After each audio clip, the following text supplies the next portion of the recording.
Mimi namuita shekhe, sasa nyinyi mtamuita msanii, ila kwenye jukwaa hili ni shekhe. Sasa sijui hip hop inakujaje hapo.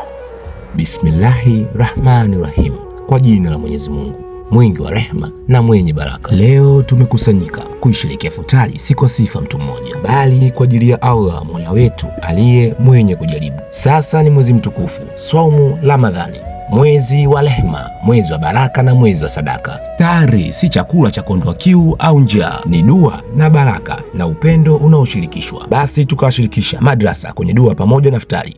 Hapa ni wazi wa vifungu na ibara. Sasa unaingia sokoni kwenda kuchukua kuku kwa ajili ya futari. Mbegu muuza kuku maarufu soko la Kawe akawakilisha na kupata nyama safi. Sasa tukaingia kwa Muyama, tukanunua unga kutokea Azam, mafuta Maisara, suka akapiga kidonge na kuingiza gia namba 1 kwenda Uswahilini. Harakati mtao kwa maana zinaendelea. Swaumu Ramadhani na kwa lazima watu wako kwenye mfungo. Kumbuka, huu sio mwezi wa njaa na kiu pekee, bali ni mwezi wa kuamka kwa roho. Ni mwezi ambao rehema za Mwenyezi Mungu humiminika kama mvua na milango ya msamaha hufunguliwa kwa kila anarejea kwake kwa moyo wa kweli. Katika utulivu wa usiku wa Ramadhani, dua hupaa mbinguni, machozi ya toba huanguka na nyoyo hupata nuru ya imani. Basi usiache Ramadhani ipite kama miezi mingine. Isome Qur'ani kwa unyenyekevu, zidisha dua, toa sadaka, safisha moyo wako. Huenda Ramadhani hii ikawa mwanzo wa safari mpya ya maisha yako.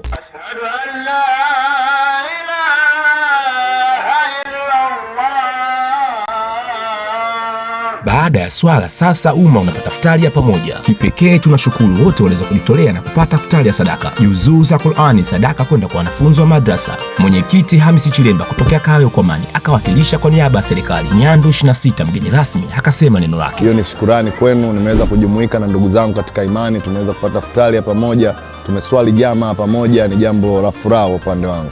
Ramadhani karimu. Hapa ni kifungu na ibara.